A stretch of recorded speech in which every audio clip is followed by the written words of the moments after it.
Sadly, the typical ducted HVAC system in North America only delivers 57% of the equipment's rated capacity. How do you communicate that with homeowners so that they willingly invest more money into an HVAC system?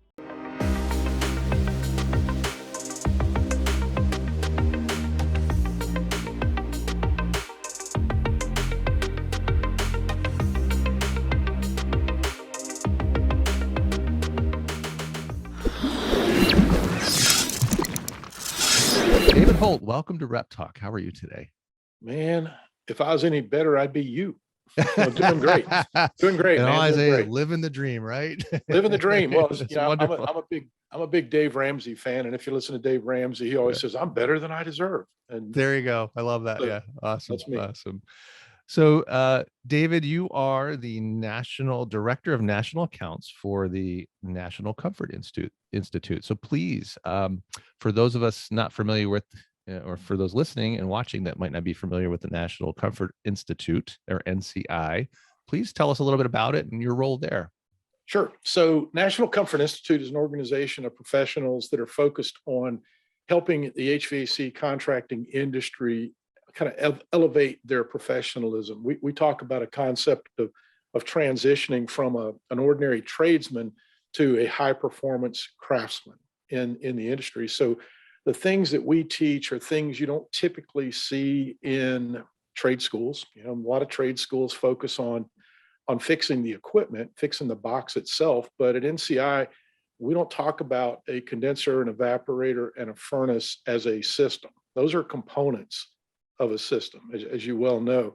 And when we talk about a system, we're talking about everything from grills and registers all the way back to and including the equipment.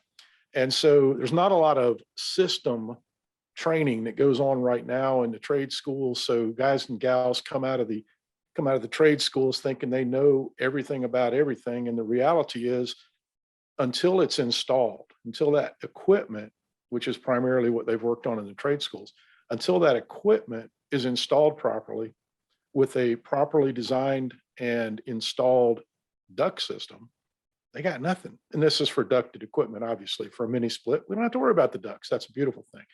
But when we have a ducted system, which is the majority of the systems that we see in North America right now, when you have a ducted system, if you don't have all the components connected properly, it's just not going to work. You're going to have rooms that are hard to heat or cool. You're going to have dust problems in the house. You're going to have allergy problems. You're going to have carbon monoxide issues. You're going to have high utility bills.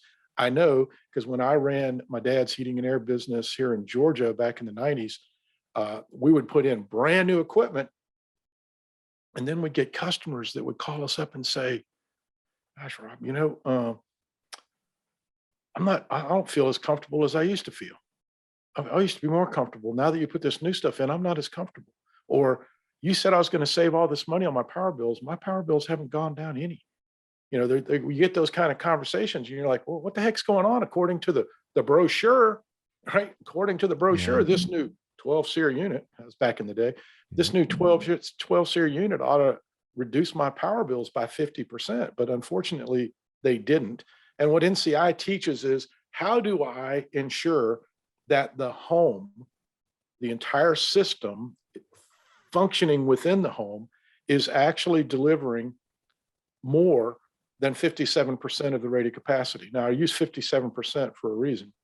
NCI teaches people how to measure the performance of the HVAC system as installed in the structure. And over the past 30 years, contractors that have been doing this diagnostic testing have been reporting information into an online system that we developed called ComfortMax. And with ComfortMax, we can determine what the actual delivered capacity of the system is to the space. Here's what's the sad part. Sadly, the typical ducted HVAC system in North America only delivers 57% of the equipment's rated capacity. Now, I got two kids. If my two kids came home, either one of them came home with a 57 on their grade report, we'd be having a conversation. Exactly. None of us would Right? be happy. We'd be having a conversation. So what NCI does is we teach people how to solve that 57% deduct that people are getting right now. I mean, think about that. You put $100 of gas in your car, which is not hard to do today. Put $100 of gas in your car, but you only get $57 worth of gas in the gas tank. Yeah. And how'd that feel, Rob?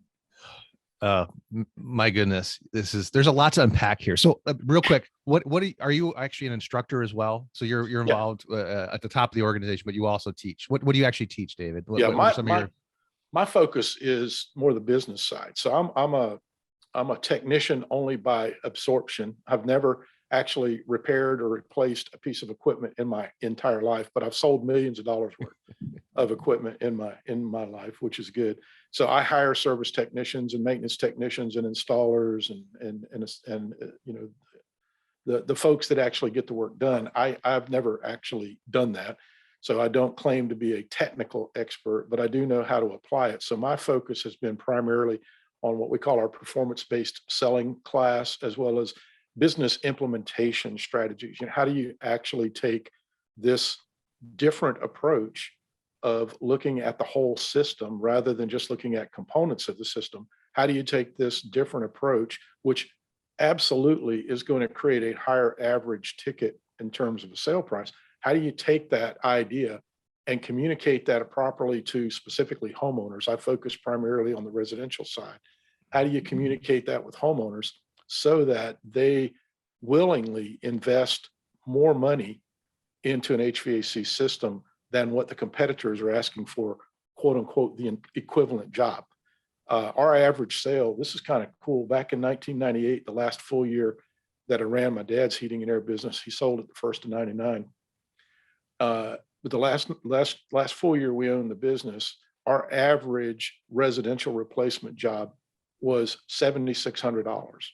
Now, I talk to people all the time about their pricing today, and I talk to people who are not doing this type of stuff that are getting $6,000 to $6,500 average price on a job because they're just replacing equipment. The guys that go through this type of training, I've got testimonials from lots of them where they say, you know, our average price was $6,500 prior to getting into this type of training and applying what you guys are teaching, both technically and from a sales and business standpoint. And their average sales gone from $6,500 to $16,911 on average. And that's not by like going in with a mask and a gun. Now with COVID, they were going in with a mask, but no gun. Right, but they weren't trying to rob people. But what they were doing is they were able to demonstrate the value, the premium value that they were delivering, and prove to the customer by measurement, not by guessing. So this is not a measurement instrument. You know that, Rob, right? You guys don't sell these, do you? No. You don't sell these. Not by any means. No. This airflow sensor, temperature sensor, right? Wait. Yeah, exactly. Oh,